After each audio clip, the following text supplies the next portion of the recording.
భారతదేశంలో ప్రపంచ దేశాల్లో ఉన్న నా ప్రియ సహోదరి సహోదరులకు క్రీస్తు నామములో శుభాభివందనాలు. ఒక విషయాన్ని మీ ముందుకు తీసుకురావడానికి ఈ వీడియో ద్వారా నేను రావడం జరిగింది. ప్రియమైన వారలారా, మరి ఈ మధ్య కాలంలో తెలుగు రాష్ట్రాలు అయినటువంటి ముఖ్యంగా ఆంధ్రప్రదేశ్లో ఒక ఇష్యూ జరుగుతూ ఉంది, నడుస్తూ ఉంది. అదేంటంటే త్రిబుల్ గారు, రఘురామకృష్ణరాజు గారు, వారి యొక్క అధికారం లేకపోతే ఎమ్మెల్యే పదవి ఇవన్నీ కూడా ఉన్న మంచి వ్యక్తి, మంచి ఆలోచన పరులు, మంచి జ్ఞానవంతులు. మరి ఆయన ముందుకు ఒక ఇష్యూ వచ్చినప్పుడు దాన్ని చాలా చక్కగా మరి ఆయన డీల్ చేసి అందరికీ ఆ యొక్క ఆకువీడు అనే ప్రాంతంలో జరిగినటువంటి ఆ విషయాలందరికీ కూడా మీడియా ద్వారా మరి తన ఒపీనియన్ని తెలియజేయడం జరిగింది. ఇక క్రైస్తవులు అనగానే ఎమ్మెల్యే గారికి ఎందుకు కోపమో నాకు తెలియదు. మరి వారి మీద కొన్ని విషయాలు గతంలో మీడియా ముందు మాట్లాడారు, ఆయన యొక్క ఒపీనియన్ చెప్పారు. క్రైస్తవ్యం మీద కొంచెం నేను కోపంగా గుర్రుగా ఉన్నానన్న విషయాన్ని కూడా ఆయన బహిరంగంగానే తెలియజేశారు. ఇప్పుడు మొన్న కాలంలోనే మరి యూట్యూబ్ ఛానల్ నడుపుతున్నటువంటి కరుణాకర్, మీకు తెలుసు కదండి, శివశక్తి ఛానల్ నడుపుతున్నటువంటి ఆ వ్యక్తి దగ్గరికి వెళ్ళి, లేదా ఆ వ్యక్తి ఆయన దగ్గరికి వెళ్ళి ఇంటర్వ్యూ చేయడం జరిగింది. ఇంటర్వ్యూలో కొన్ని విషయాలు ఆయన మాట్లాడారు. యాజ్ యూజువల్ గా ఎప్పుడు మాట్లాడినట్టుగా ఆకువీడులో జరిగినటువంటి సందర్భాల్ని ఆయన మాట్లాడడం, ఆయన ఇంటర్వ్యూ చేయడం జరిగింది. తప్పకుండా నిజ నిర్ధారణ చెయ్యాలి, వాస్తవాలు ఏంటో మీకు తెలియాలి. ఆకువీడులో ఉన్నటువంటి చాలా మంది క్రైస్తవులు అక్రమ అరెస్టులు కూడా అయ్యారు.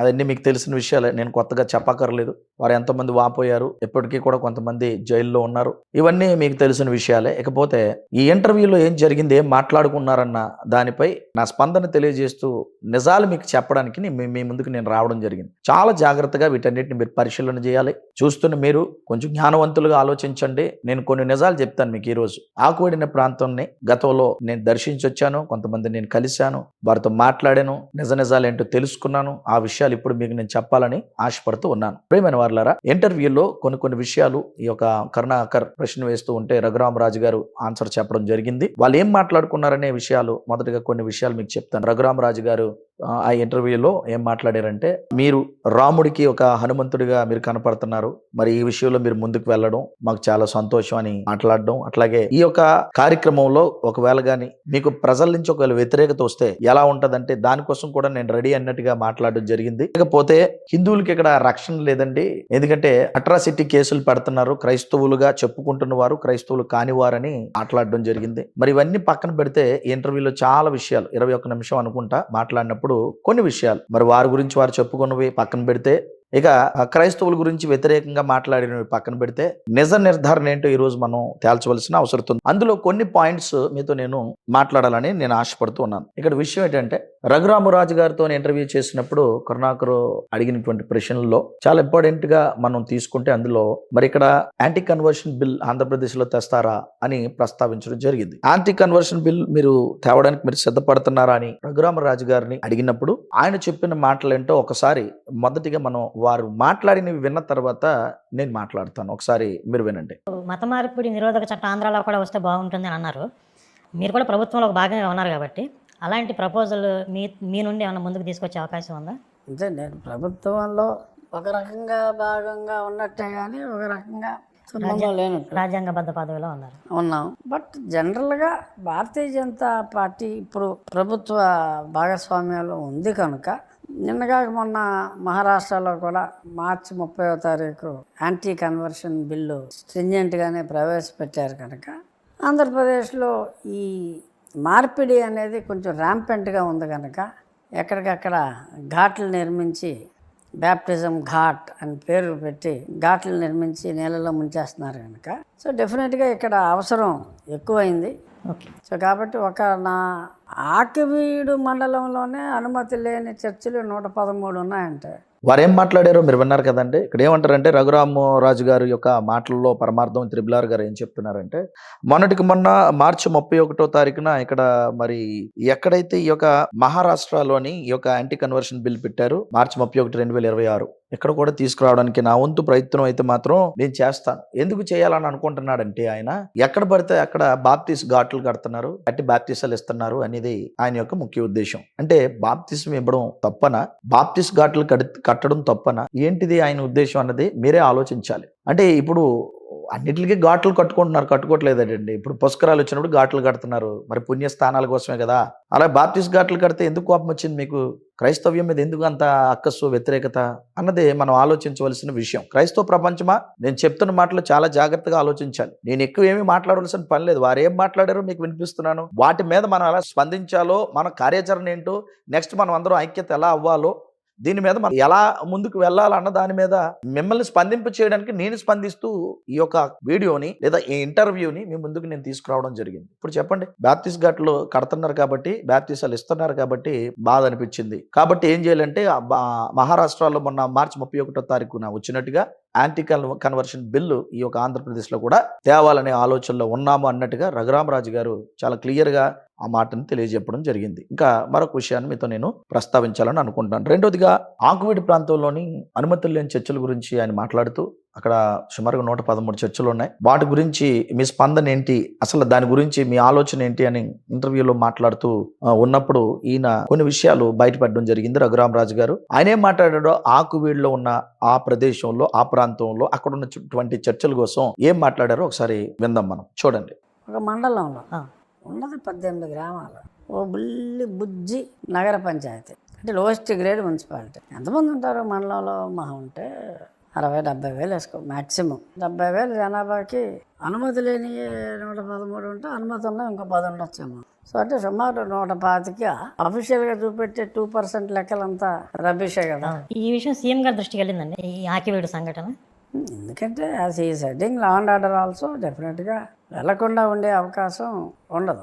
చూసారు కదా, ఆకువీడి ప్రాంతంలో 113 చర్చలు అక్కడ ఉన్నాయి. అనాథరైజ్డ్గా అంటే అనుమతులు లేనివి అక్కడ ఉన్నాయని, ఒకవేళ ఉంటే ఒక 10 ఎన్నో అనుమతులు కలిగినవి ఉండొచ్చని, మొత్తం కలిపితే 125 చర్చలు అక్కడ ఉంటాయని, సుమారుగా 60-70 వేల మంది కూడా లేని ఒక చిన్న మున్సిపాలిటీ, ఒక చిన్న గ్రామము ఆయన మాట్లాడారు, విన్నారు కదా, చిన్న గ్రామము, చిన్న మున్సిపాలిటీ పరిధిలో ఉన్నది. ఇలా మరి ఆ యొక్క ఆకువీడి ప్రాంతంలో 125 చర్చలు ఉన్నాయి. 125 చర్చలు ఉన్నప్పుడు వాటి మీద నేను ఏం చేశానంటే అనాథరైజ్డ్గా ఉన్న చర్చల్ని నేను తీయించేస్తాను 113 అని మాట్లాడడం జరిగింది. మరి దీని గురించి మనం స్పందించవలసిన అవసరం ఉంది. పైగా ఇది 2% అని వీళ్ళు చెప్పుకుంటున్నారు, కాదు చాలా ఎక్కువ మందే ఉన్నారని చెప్పకనే ఆయన చెప్పాడు. 2% అంటున్నారు, కాదు ఇంకా ఎక్కువగా ఉంటారు. మరి నేను సీఎం దగ్గరకు కూడా ఈ విషయాన్ని తీసుకొని వెళ్తాను అని చెప్పడం ఆయన జరిగింది. మరి సీఎం గారు దగ్గరకు కూడా తీసుకెళ్తే తప్పకుండా ఈ విషయాన్ని సీఎం గారి దగ్గరికి వెళ్ళాలి, ఈ విషయాలు తెలియాలి. క్రైస్తవులకు జరుగుతున్న అన్యాయాలు ఏంటో, వారి మీద జరుగుతున్న మరి అక్రమాలు ఏంటో ఇవన్నీ కూడా సీఎం గారికి ఖచ్చితంగా తెలియాలి. ఆయన కూడా స్పందించాలి. గతంలో ఆయన కూడా మాట ఇచ్చారు, ఎస్సీ స్టేటస్ కోసం మాట ఇచ్చారు, చర్చలు కట్టుకోవడానికి సహాయం చేస్తామని మాట ఇచ్చారు. మీరు ఎవరైతే క్రైస్తవులుగా మారిన వారు ఎవరు ఉంటారో వారి ప్రభుత్వంలో రక్షణ ఉంటుందని మాట ఇచ్చారు. అలాగే క్రైస్తవులకి వేరుగా లేకపోతే మైనారిటీస్కి వేరుగా మేము చూడము, అందరినీ కూడా సమభావంతో చూస్తాము, సమపరిపాలన చేస్తామని చెప్పి ఆయన మాట్లాడిన మాటలు ఉన్నాయి. తప్పకుండా సీఎం గారి దగ్గరికి ఇది వెళ్ళాలని మేము కోరుకుంటున్నాము. ఇకపోతే 113 చర్చలు అనాథరైజ్డ్గా ఉన్నాయి అని మాట్లాడారు, అది విషయం మీకు తెలుసు. మరి మనం మిగతా అలా ఒక చర్చల విషయమే కాదు కదండి, ఇంకా చాలా మరి నమ్మకాలకు సంబంధించినవి, అలాగే నమ్మకాలకు సంబంధించిన టెంపుల్స్ చాలా ఉన్నాయి కదా, లేవా? అనాథరైజ్డ్గా చర్చలే ఉన్నాయా? ఇక మరి మిగతా ఇంకేమి లేవా? మిగతాగా ఉన్నటువంటి మరి బౌద్ధిజానికి సంబంధించినవో, సిక్కిజానికి సంబంధించినవో, లేకపోతే మరి ఇస్లాంకి సంబంధించినవో, అట్లాగే మరి హిందుత్వానికి సంబంధించినవో ఇంకేమీ లేవా అనాథరైజ్డ్గా? ఒక చర్చల విషయమే ఎందుకు ఇంత ఆలోచన చేయగలుగుతున్నారని మనం ఆలోచించవలసిన అవసరత ఇప్పుడు ఉంది. క్రైస్తవ ప్రపంచమా, గుర్తు చేసుకోండి. మిమ్మల్ని జస్ట్ మీలో అవేర్నెస్ తీసుకురావాలనే ఉద్దేశంతోనే ఈ విషయాలు తీసుకొచ్చాను. ఇకపోతే ఈ యొక్క ఆకువీడి అనే ప్రాంతంలో అక్కడ రామాలయాన్ని నిర్మించాలని ఆలోచన తలపెట్టారు ఈయన రఘురామరాజు గారు. అప్పుడు ఆలయం నిర్మించాలని అనుకున్నప్పుడు ఆయన పిలిపించారు, ఓపెన్గా విరాళాల కోసం పిలిపించినప్పుడు సుమారుగా ఒక వారం రోజుల్లో ₹1 కోటి వరకు వచ్చిందని, అందరూ కూడా స్పందిస్తున్నారని, దేశ విదేశాల నుంచి ఆ ఫండ్స్ ఇచ్చేశారని గుడి కట్టడానికి ఆయన చెప్పడం జరిగింది.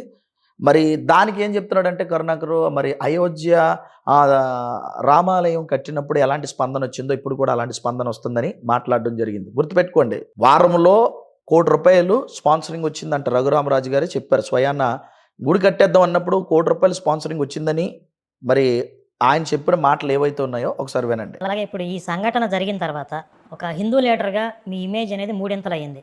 దీన్ని మీరు ఫ్యూచర్లో ఇలాగే కొనసాగించాలి, ముందుకు తీసుకువెళ్ళాలి అనుకుంటున్నారా? నాకెందుకు ఇవన్నీ అని మీరు ఎక్కడన్నా? అసలు నాకు అటువంటి ఎలాగ తీసుకెళ్ళాలి అనే ఆలోచన, అసలు అటువంటి ఆలోచనలోకి నేను వెళ్ళాల.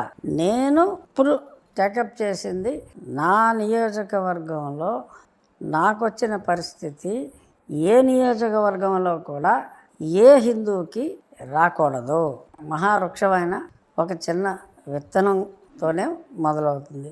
సో ఆ విత్తనం ఆకివీడు రామాలయం ఖచ్చితంగా అవుతుంది. 10,000 రూపాయల రెస్ట్రిక్షన్ పెట్టి అంతకు మించి చందా తీసుకోము అన్నప్పటికీ కూడా సునాయాసంగా వారం రోజుల్లో ₹1,00,00,000 ప్రజలందరూ రాష్ట్ర వ్యాప్తంగా బయట దేశాల నుంచి కూడా 10,000 చొప్పున చాలామంది పంపించారు. సో అది వచ్చింది అంటే డెఫినెట్గా రాబోయే రోజుల్లో ఇదొక మార్పుకి అయితే డెఫినెట్గా ఇదొక బీజం అవుతుంది అనటంలో ఎటువంటి సందేహం లేదు. ఖచ్చితంగా ఆ రోజు అయోధ్య రామాలయానికి విరాళాలు సేకరించేటప్పుడు ఎలాంటి స్పందన వచ్చిందో ఇప్పుడు ఆకివీడు సందర్భంలో కూడా అలాంటి స్పందనే వచ్చింది ఖచ్చితంగా. విన్నారు కదా, ఆయన స్పాన్సరింగ్ వారం రోజుల్లో ఎలా వచ్చిందో, గుడిని ఎలా కట్టాలనుకుంటున్నారో, ఏం చేయాలనుకుంటున్నారో విషయాలన్నీ మీ ముందు పెట్టారు. ఓకేనా? ఇకపోతే మరొక ప్రశ్న సంధించడం జరిగింది కరుణాకరు.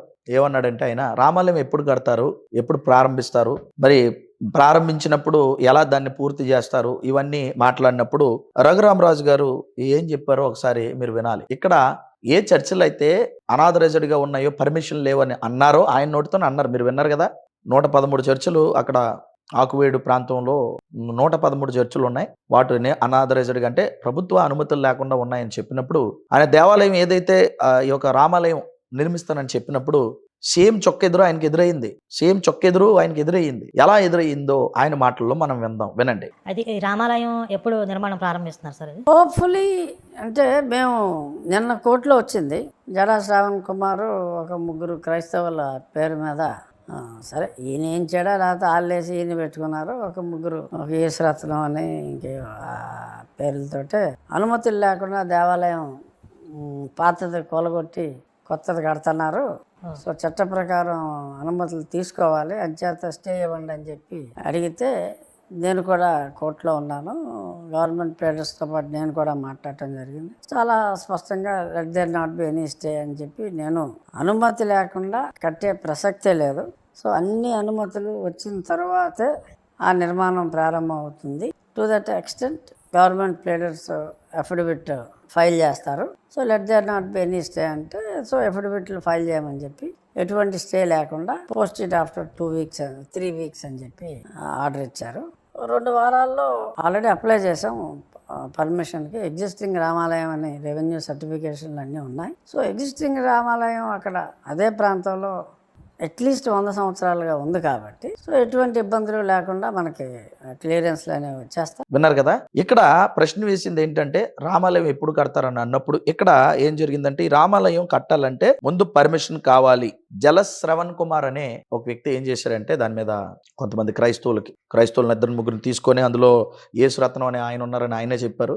వారి ద్వారా ఏం చేశారంటే కేసు పెట్టడం జరిగింది. అప్పుడు రామాలయం కట్టాలంటే ఏం చేయాలి, పర్మిషన్ కావాలి. ప్రస్తుతానికి స్టే చేశారు. 2-3 వారాల్లో ఒకవేళ అది అయిపోతే మొదటి 2 వారాల్లోనే దాన్ని ప్రారంభించేస్తాను, దాన్ని కడతాను అని చెప్పడం జరిగింది. దాన్ని 2-3 వారాల్లోనే దాన్ని మొదటి 2 వారాల్లో ప్రారంభించేస్తాను పని అని ఆయన చెప్పడం జరిగింది. ప్రస్తుతానికి కోర్టు పర్మిషన్ ఇవ్వలేదు. ఉన్న గుడిని కూలగొట్టి మరలా కట్టాలంటే ఖచ్చితంగా ప్రభుత్వం అనుమతులు ఉండాలి అని ఆ ప్రస్తుతానికి ఆ గుడిని ఆపారు అన్నది వారి మాటల్లోనే మనం విన్నాం. ఇక కొన్ని మాటలు మనం మాట్లాడుకొని మనం ముందుకు వెళ్ళిపోదాం. మరొక విషయాన్ని మీతో నేను చెప్పాలనుకుంటున్నాను. 100 సంవత్సరాలు ఇంచుమించుగా చరిత్ర ఉన్నటువంటి రామాలయము ఇది అని మాట్లాడడం జరిగింది. 100 సంవత్సరాల చరిత్ర ఉన్న రామాలయం. Note this point. 100 సంవత్సరాల చరిత్ర ఉన్న రామాలయాన్ని వీరు ఎవరైతే ఉన్నారో కోర్టు కేసు పెట్టిన వాళ్ళు, లేకపోతే ఇతరత్ర మిగతా దళిత క్రైస్తవులు ఆపుతున్నారో వారి మీద మీరు ఎలాంటి చర్యలు తీసుకుంటారు? 113 చర్చల మీద మీరు ఏమైనా చర్యలు తీసుకుంటారంటే ఆయన ఏం చెప్పాడు తెలుసండి, ఎమ్మెల్యేగా నాకు ఆ అవకాశం లేదు, కానీ నేను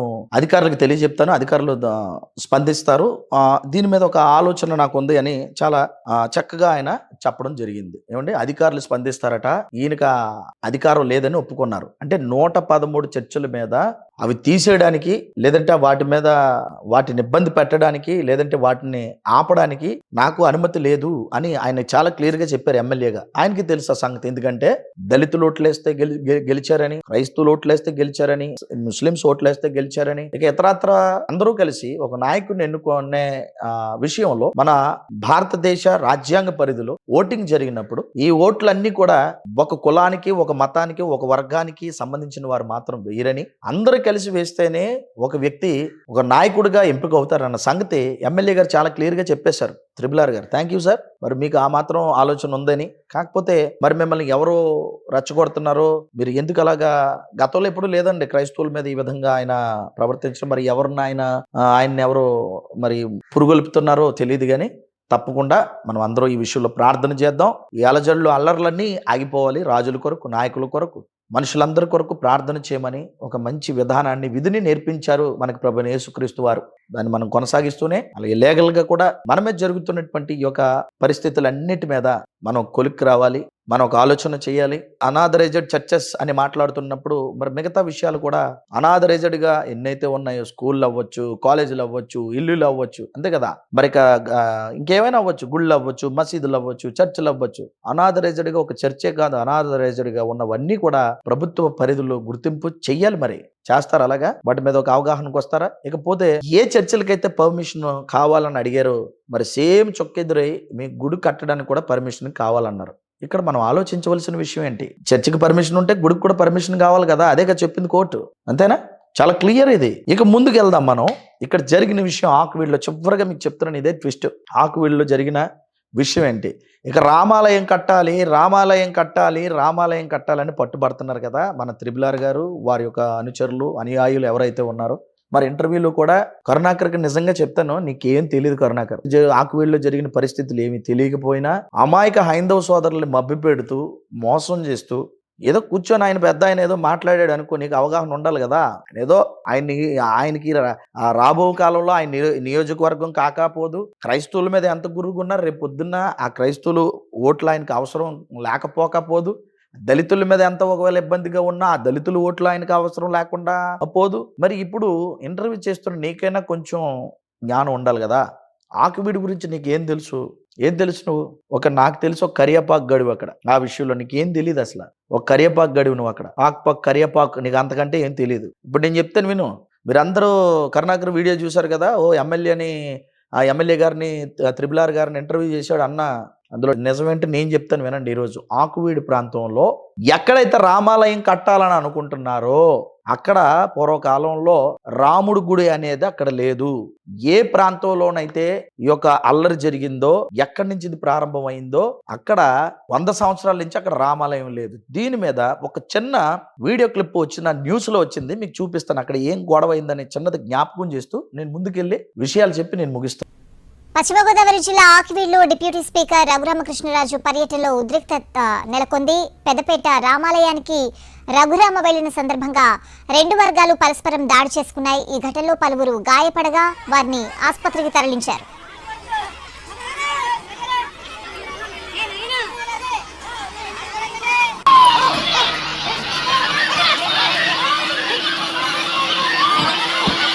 చూశారు కదా న్యూస్. 100 సంవత్సరాల నుంచి అక్కడ రామాలయం అనేది లేదు. రాముడికి సంబంధించిన విగ్రహాలు అనేవి అక్కడ లేవు. మరి ఏమున్నాయి అక్కడ? అక్కడ ఏముందంటే పూర్వం నుంచి ఆ దళిత వాడలో ఉన్నది గొంతమ్మ గుడి. ఆ గొంతమ్మ గుడిలో ఈ యొక్క నందిని కూడా ప్రతిష్ఠించారు, నంది కూడా ఉండేది అన్నది వారు చెప్పింది. ఇకపోతే అక్కడ రామాలయం అనేది మరి ఎందుకు కట్టాలనుకుంటున్నారంటే, వీరికి మరి విషయ పరిజ్ఞానం ఉందో లేదో నాకు తెలియదు కానీ ఇంటర్వ్యూ చేసిన కరుణాకర్కి కానీ లేకపోతే మరి ఎమ్మెల్యే గారికి కానీ మరి దాని పూర్వత్రాలు అన్ని తీస్తే అక్కడ ఉండేది గొంతమ్మ గుడి. ఆ గొంతమ్మ గుడిలో ఒకానొక టైంలో, అనగా కొంచెం ఒక 10 సంవత్సరాలకి పూర్వం పూర్వీకులు అక్కడ ఎక్కడో ఒక రామాలయం ఉంటే, ఆ ఊర్లో ఎక్కడో ఒక రామాలయం ఉంటే, ఆ రామాలయం శిథిలావస్థకు వస్తే, పడిపోయే పరిస్థితి ఉంటే, ప్రకృతి వైపరీత్యాల వల్ల లేకపోతే ఆ టైం అయిపోయో పడిపోయే పరిస్థితి వస్తే ఆ విగ్రహాలని తీసుకొచ్చి ఈ దళితులుగా ఉన్నవారు ఎవరైతే ఈ యొక్క గుడి నిర్వాహకులు ఉన్నారో, పెద్దలు ఆ గ్రామంలో ఉన్నారో, ఆ గ్రామానికి సంబంధించిన దళితులు ఉన్నారో వారందరినీ కూడా బ్రతిమలాడుకొని, మేము ఇక్కడ ప్రస్తుతానికి ఈ యొక్క విగ్రహాలు మేము పెట్టుకుంటాం, రాముడి విగ్రహాలు ఈ యొక్క గొంతమ్మ గుళ్ళో అని వారిని బ్రతిమలాడి వారి దగ్గర అనుమతి తీసుకొని ఆ విగ్రహాలని ఆ యొక్క గుళ్ళో పెట్టడం జరిగింది. ఇప్పుడు ఏం మాట్లాడుతున్నారంటే రఘురామకృష్ణరాజు గారు వచ్చి 100 సంవత్సరాల నుంచి ఉన్న చరిత్ర ఉంది ఆ యొక్క ఎవరికి ఆలయానికి అని అంటున్నారు. అసలు 100 సంవత్సరాల నుంచి అక్కడ రాముడి గుడే లేదు, గొంతమ్మ గుడి ఉంది అక్కడ. ఆ గొంతమ్మ గుళ్ళోకి శిథిలం అయిపోతూ ఉంటే కొంతమంది వైశ్యులు, ఆ రోజున్న కొంతమంది వైశ్యులు తీసుకొచ్చే గుళ్ళోని దళితుల్ని బ్రతిమలాడుకొని ఆ యొక్క విగ్రహాలు, రాముడి విగ్రహాల గొంతమ్మ గుళ్ళో పెట్టడం జరిగింది. ఇది నిజం. ఇది ప్రపంచానికి చెప్పకుండా వీటన్నిటిని పక్కన పెట్టేసి మరి ఇలా ఎంతవరకు మభ్య పెడతారో చెప్పాలి. అయితే ఇక్కడ విషయం ఏంటంటే, ఇక్కడే రామాలయం ఉన్నది, 100 సంవత్సరాల నుంచి ఈ యొక్క రాముడి చరిత్ర ఉంది ఇక్కడ అని చెప్పి ఇక్కడే రామాలయం కట్టాలి, దానికోసమే నేను ఉన్నాను, గట్టిగా నేను నిలబడుతున్నానని ఎమ్మెల్యే గారు త్రిబుల్ గారు అనడం జరిగింది. ఇది ఎంతవరకు సమంజసమో ఆలోచించాలి మీరు. ఒకవేళ అక్కడ దళిత వాళ్ళు చాలా మంది క్రైస్తవులు ఉన్నారు, చాలా మంది దళితులు ఉన్నారు. క్రైస్తవుల యొక్క చర్చల మీద ఎందుకు కోపం వచ్చి ఎలా చేయగలుగుతున్నారంటే వాళ్ళు ప్రశ్నలో నిజం ఉంది గనక, దళితులుగా ఉన్నవారు ఎవరైతే ఉన్నారంటే వారు ప్రశ్నించడంలో నిజం ఉంది గనక, మేమందరూ క్రైస్తవులుగా ఇక్కడ ఉన్నాము, మరి మాకంటూ ఉంటే చర్చసే ఉంటాయి. మా పూర్వీకులు అక్కడ గొంతమ్మను మాత్రమే ఆరాధించారు, రాముడు గుడి లేదు అక్కడ, రాముడు గుడి లేకపోయినప్పటికీ 100 సంవత్సరాల నుంచి ఉందని చెప్తున్నారు. రాముడు విగ్రహాలని ఒకప్పుడు వైశ్యులు అనేవారు తెచ్చి ఆ పూర్వీకులను అడిగి అక్కడ గుడిని ఎవరైతే నిర్వహిస్తున్నారో వారిని అడిగి ఆ విగ్రహాలు పెట్టుకున్నారు అక్కడ అని వారు చెప్తూనే ఉన్నారు. ఒక పక్క నుంచి క్రైస్తవులు అయిన వారు మా ఆరాధన మేము చేసుకుంటున్నాము, ఇంకా ఎవరైనా ఒకవేళ ఉంటే ఆ గుళ్ళో వారి పూజలు చేసుకుంటారు, కొత్తగా వచ్చి మీరు గొంతమ్మ గుడి దగ్గరికి వచ్చి రాముడు ఆలయం కడతారేటి అన్నది గొడవ అండి.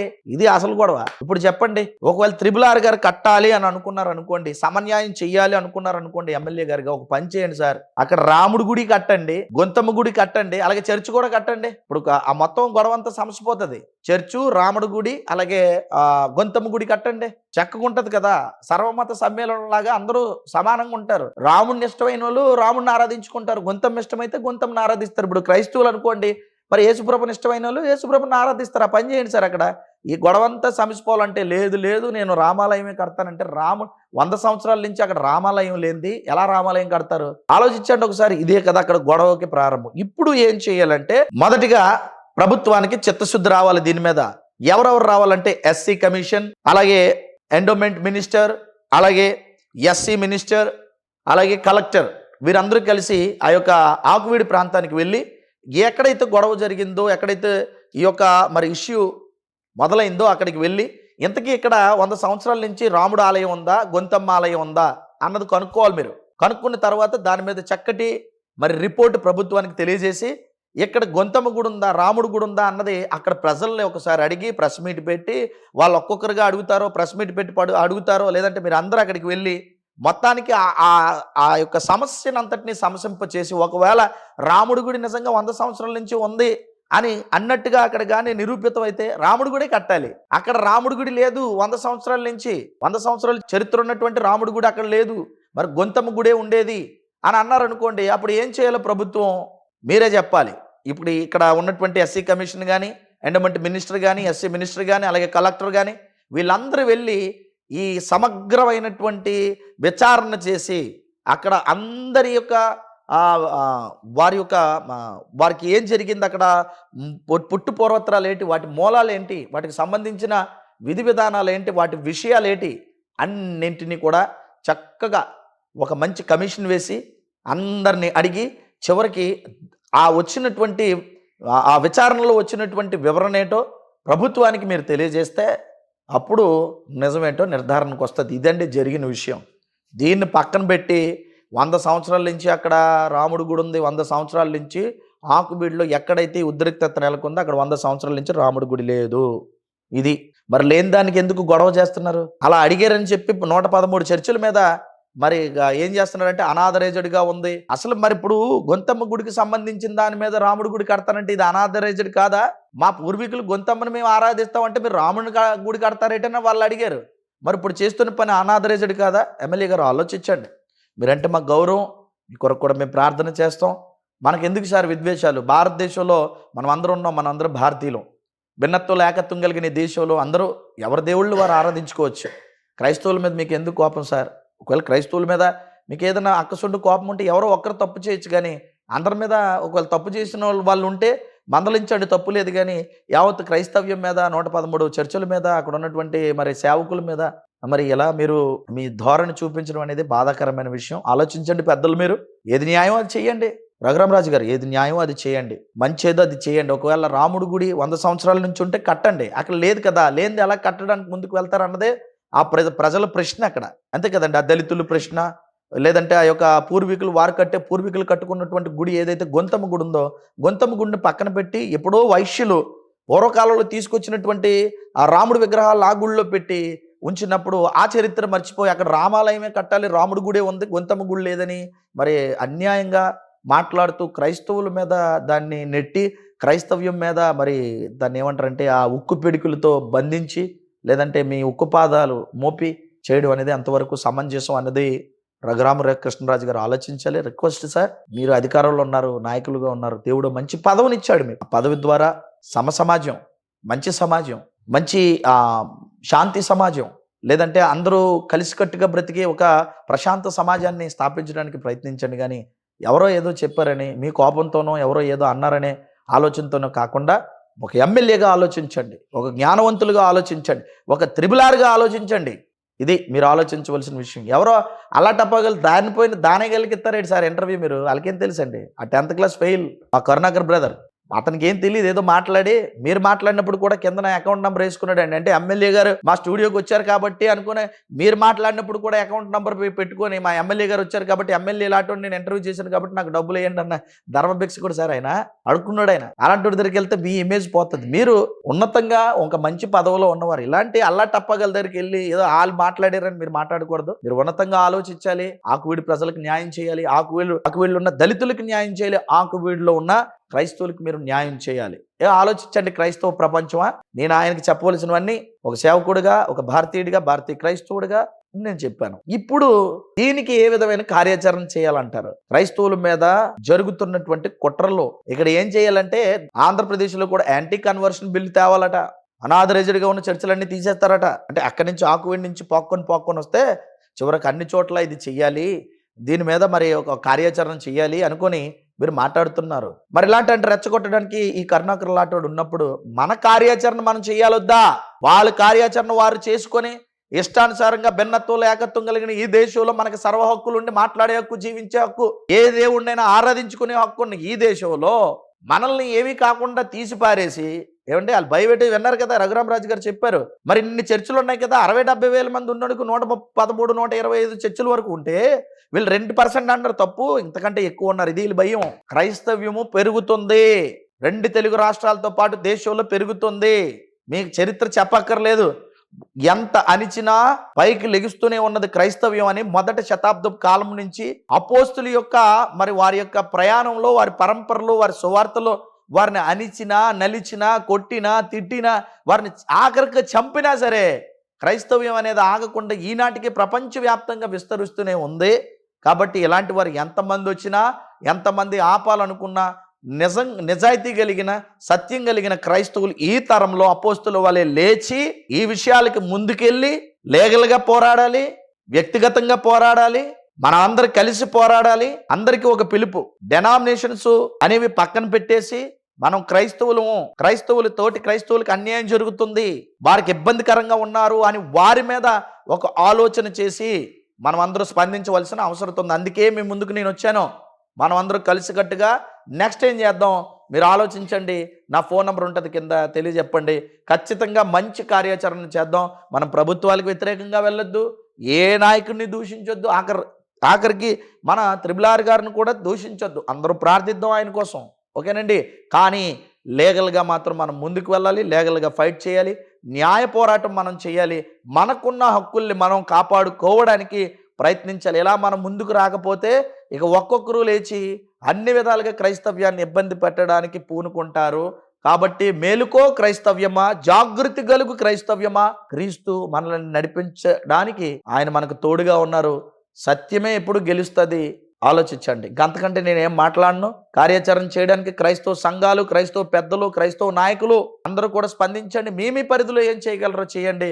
ఒకవేళ మీ అందరూ కలిసి ఒక మంచి వేదిక ఏర్పాటు చేసుకొని అన్ని డెనామినేషన్స్కి అతీతంగా క్రైస్తవులందరూ కలిసి ఒక మంచి కార్యక్రమం పెట్టి దీని మీద ఒక అవగాహన సదస్సు ఖచ్చితంగా క్రైస్తవులకు తెలియజెప్పాలని మనస్ఫూర్తిగా నేను కోరుకుంటూ, మరలా దేవుడి చిత్తమైతే మరొక అంశం, ఇక రెండో వీడియో మరి రఘురామరాజు గారిని మరలా లలిత్ కుమార్ ఇంటర్వ్యూ చేశాడు. దాని గురించి కూడా వాడికి ఏం తెలియదులేండి, ఏదో కూర్చున్నాడు, మరి అకౌంట్ నెంబర్లు పెట్టుకొని అడుక్కోవడం తప్ప ఏం తెలియదు. కాబట్టి నెక్స్ట్ వీడియో వాడేం మాట్లాడు దాని మీద కూడా నేను స్పందిస్తూ చెప్పడానికి సిద్ధంగా ఉన్నాను. దేవుడు మీ అందరినీ దీవించను గాక. Thank you all. God bless you.